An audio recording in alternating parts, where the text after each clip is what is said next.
Hey guys, what's up? It's Ron over at CT RIA. So video time. Great video today. And let me kind of just preface it by saying I apologize if I ramble a little bit. I don't really have a structure. By the way, when I make these videos, I just kind of wrap them off the top of my head. I don't write anything down. Today's video: big hat, no cattle. Okay, what does that mean? Now that's kind of a saying that's not exclusive to the landlording business. If you've heard it in other industries, that wouldn't surprise me. But what big hat, no cattle means is all show, no go. And I see it all the time.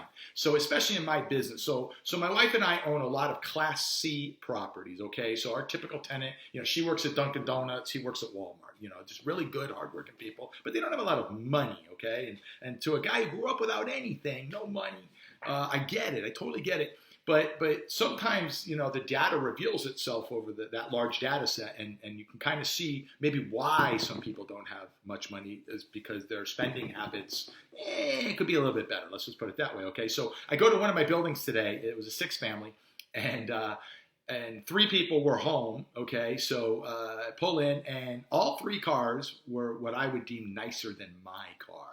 And that's not unusual. So out of 100 tenants, I'm guessing probably 60% of all my tenants drive a nicer vehicle than I drive, okay? Okay, that's fair. I drive a 2015 Honda Pilot, okay? So it's only the second car I've ever owned brand new. I don't believe in buying rapidly depreciating assets. Now, let me be clear, a humble brag, I can certainly afford a much nicer car than a 2015 Honda Pilot. But you know what? I have a car payment.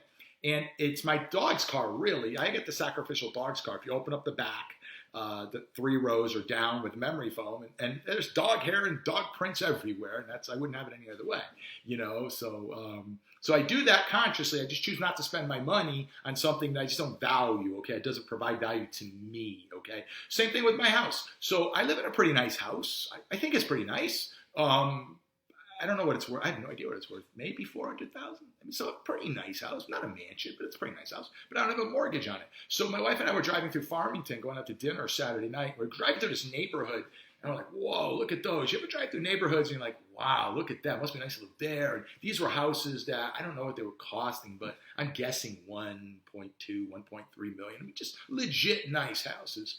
And we were just going through the neighborhood and looking and remembering back when we were young that we would go through neighborhoods much more humble than that and go, wow, look at that, And you know what's funny? I can afford those houses in Farmington, but I choose to live in a pretty nice house with no mortgage rather than be big hat, no cattle, go get a $1.5 million house, put $600,000 down, have a $900,000 mortgage, owe $6,000 a month forever, and it's just my hierarchy of needs. That's not a big one. So I don't choose to be big hat, no cattle. I'd like to be a lot of cattle, small hat, if that makes any sense. So I learned years ago that you can't save your way to prosperity. I'm a big believer of that. But what you can do is spend your way into poverty. So, I walk into my tenants' places. They generally have nicer cars than I do. At least newer anyway.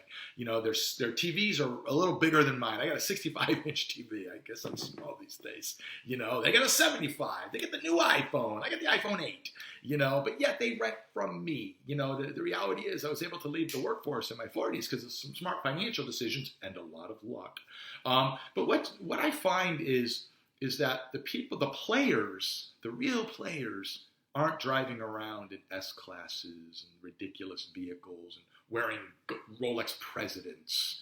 I just bought a watch on Amazon. My wife rolls her eyes. It was $19. I love it. So I can afford a Rolex, but that's not my needs. So I worked for, as you guys know, when I lived in Los Angeles many, many decades ago, I worked for one of the co-founders of the Home Depot. Now, this is a guy with $1 billion with a B. And if you pass him on the street, he's wearing shorts and a Tommy Bahama shirt. He's just hanging out.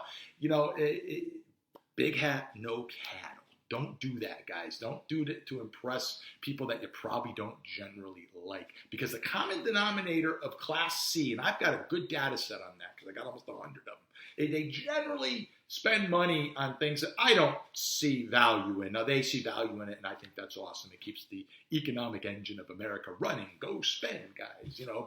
But it's probably not a smart financial decision in the furtherance of where you're trying to be.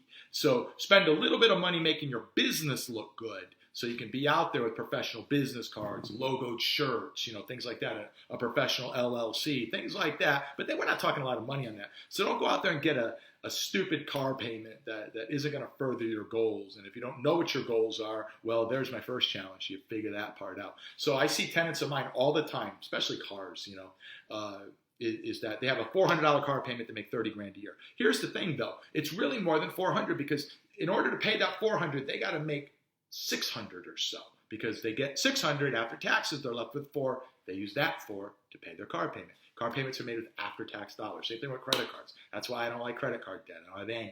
Okay, so quit trying to impress others, and I think what you'll find is that you get ahead a little bit farther. Again, I'm not qualified to give anybody financial advice, but that's been my experience. So, hey guys, thanks for watching. So I'm starting back up the intro classes. Okay, we kind of stopped them for a while for coronavirus. I'm going to start putting our toes in the water. It's a free, no obligation, no hard sell, nothing like that. You will learn something. It's a free intro class, 2 hours long.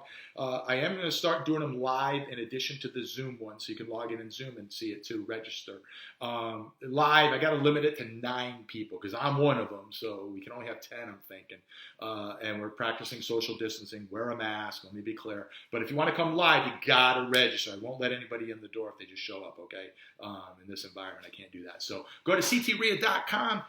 Register for one of those intro classes. Guys, if I don't make another video, I hope you guys have a rocking Thanksgiving. Thanks a lot. See you. Bye.